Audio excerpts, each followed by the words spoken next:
Hey guys, आप सभी का स्वागत है एनएम मॉडल लाइफस्टाइल पे। शायद आप आज मुझे नहीं देख पाएंगे क्योंकि मैं आज मिस्टर इंडिया बनने का प्लान कर रहा हूँ, लेकिन फिर काफ़ी इंटरेस्ट नहीं आएगा ना। आई थिंक मुझे आ ही जाना चाहिए आपके सामने। चलो आपको एक लाल चश्मा पहना देता हूँ। तो आप देख पा रहे होंगे ना, आप ये लाल लाल रोशनी में जो हमने आपको ये लाल चश्मा दिया है, मिस्टर इंडिया को देख पा रहे होंगे, लेकिन ज़्यादा अच्छा लग नहीं रहा है ना। हटा देते हैं इसको। चलो, तो आप सभी के सामने आ रहे हैं हम नॉर्मली। ये हमने दबाया अपना बटन, ठीक है ना। अभी चलिए। हाँ, तो आज का हमारा जो टॉपिक था कि क्या चेंजेस आए हैं इंडस्ट्री में कोरोना वायरस के बाद, लॉकडाउन के बाद, क्या चीज़ें आसान हुई हैं, क्या मुश्किल हुई हैं। तो चीज़ें बहुत ही ज़्यादा आसान हो गई उन लोगों के लिए जो कि डायरेक्ट जब लॉकडाउन ख़त्म हुआ, मुंबई में नहीं हुआ था, लेकिन जब लॉकडाउन खत्म हुआ कि आपको शूटिंग की परमिशन मिल गई है, तो जो भी मुंबई में थे एक्टर्स, मॉडल्स, उनकी लिटरली बल्ले बल्ले हुई है। उनको डायरेक्ट काम मिला है। उनको कॉल्स आते थे कि जो भी मुंबई में आ जाओ। ये सीन होने लगा था। कोई भी कैसा भी था उसको काम मिल रहा था। अब इस वक्त हम क्लाइंट से नहीं मिल सकते, डायरेक्ट प्रोडक्शन हाउसेज नहीं जा सकते, आप लोग मॉडलिंग एजेंसीज नहीं जा सकते, क्योंकि काफ़ी जो ऑफिसेज है वो तो खुले ही नहीं। अगर मैं अपने आराम नगर की बात करूं, जहाँ पे कंटिन्यू शूटिंग कह रहा हूँ, ऑडिशंस होते थे, अब वो एक सुनसान नगरी बना हुआ है, खंडहर बन गया है। जो लॉक्स है उसमें जड़ लग गया है, मतलब बिल्कुल ब्राउनिश हो चुकी है। क्या बताएं, अब देख के भी दुख होता है यार उस चीज़ को जब मैं वहाँ पे जाता हूँ। हाँ, तो फोकस करते हुए, तो मॉडलिंग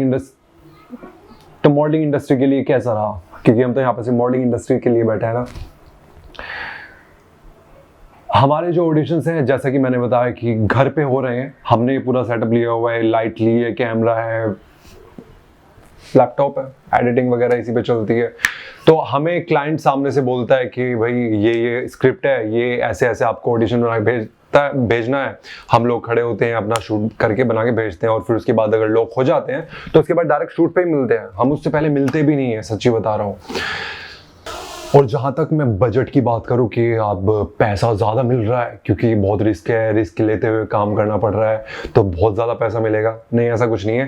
पैसा, बजट जो मॉडल्स का है, एक्टर्स का है, बहुत ही ज़्यादा कम हो गया है इस बीच, क्योंकि बहुत सारे ऑफिसेज तो कास्टिंग डायरेक्टर्स ने अपने बंद ही कर दिए, सच्ची बता रहा हूँ। अब वो वापस शुरुआत कर रहे हैं, जैसे हम लोग शुरुआत कर रहे हैं। तो इंडस्ट्री को भी बहुत घाटा हुआ है, बल्कि पूरी कंट्री को घाटा, पूरे वर्ल्ड को घाटा हुआ है। तो ये इंडस्ट्री कैसे बच सकती थी? तो यस, बजट कम हुए हैं। जहां किसी बंदे को 40,000 रुपए किसी प्रोजेक्ट के लिए मिल रहे थे, आज उसको 20,000 ही ऑफर हो रहे हैं। लेकिन इसमें सबसे अच्छा फायदा ये हुआ है कि पहले ये होता था कि 40 से 45 दिन आपको मिलते थे कि इतने दिन में आपका जो पेमेंट है वो आएगा।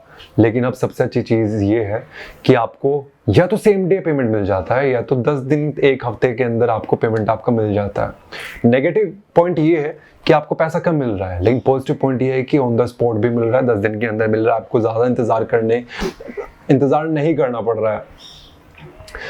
और सबसे अच्छी बात एक और है, देश के लिए थोड़ा गलत बात है, क्योंकि टैक्स चोरी करने की कोशिश हो रही है यहाँ पे। जो पैसा मिलता है वो आजकल आपको कैश मिल रहा है, मतलब कैश ही कैश। हाँ, मतलब कैश ही मिल रहा है आपको। आपकी जो ऑनलाइन पेमेंट्स होती थी, जो आपको चेक्स मिलते थे, वो अब कम हो गए हैं। सभी के सभी अपना टैक्स बचाने की कोशिश कर रहे हैं ताकि थोड़ा फायदा हो जाए। ये ज़्यादा दिनों तक नहीं चलेगा, बस ये जब थोड़ा सा इम्पैक्ट है इस पे, इंडस्ट्री पे, जहाँ बैलेंस हुई, चीज़ें वहीं पे शुरू हो जाएंगी। सब अपना बजट उछाल देंगे, अब सब कुछ ये सीन होने वाला है।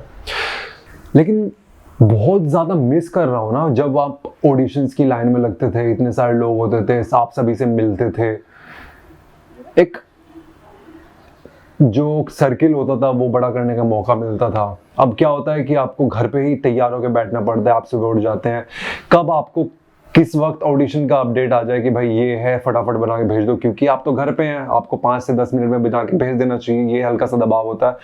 इत्तेफाकन तो ये हो रहा है ना कि आप गलती से बाहर निकले नहीं कि आपको मैसेज आता है और आपको फटाफट घर पे आना पड़ता है। वापस लाइट ऑन करो, वो पूरा कैमरा वगैरह सेटअप करो। अकेले बंदा अगर रह रहा है मेड तरह, तो उसकी तो वाट लग जाती है, सच्ची बता रहा हूँ, क्योंकि आपको लाइट भी मैनेज करनी होती है, आपको कैमरा हैंडल करना पड़ता है, और फिर आपको खुद ही टेक देना होता है। क्योंकि कई सारे ऑडिशंस ऐसे भी होते हैं जिसमें कि आपको 2 से 3 लोगों की जरूरत पड़ती है, सामने से क्यू देना पड़ता है, तो उसके लिए एक बंदा ढूंढो कि सामने से कोई आपको क्यू दे। क्यू मतलब कि भाई मैंने अपनी लाइन बोली तो सामने वाला भी तो एक लाइन बोलेगा ना, तो उस तरह की चीज़ है। तो काफ़ी टफ हो गया यार घर पे ऑडिशंस।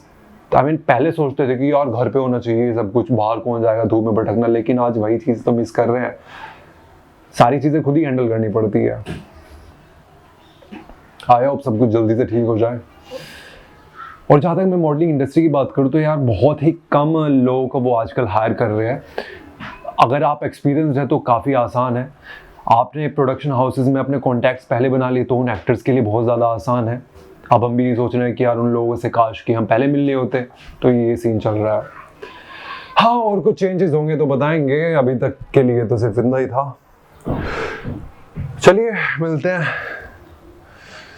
हाँ, आईफोन ही आईफोन में पड़े हैं, इनको बेच के नए लेने हैं।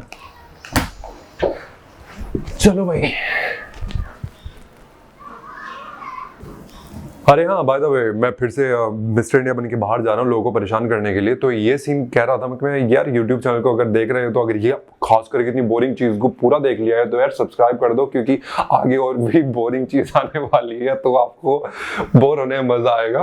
तो लाइक भी कर देना, या फिर बुराई करनी है तो बुराई कर देना। चलो तो मैं चलता हूँ अभी कैमरा बंद करके, ठीक है, टाटा बाय बाय, मिलते हैं।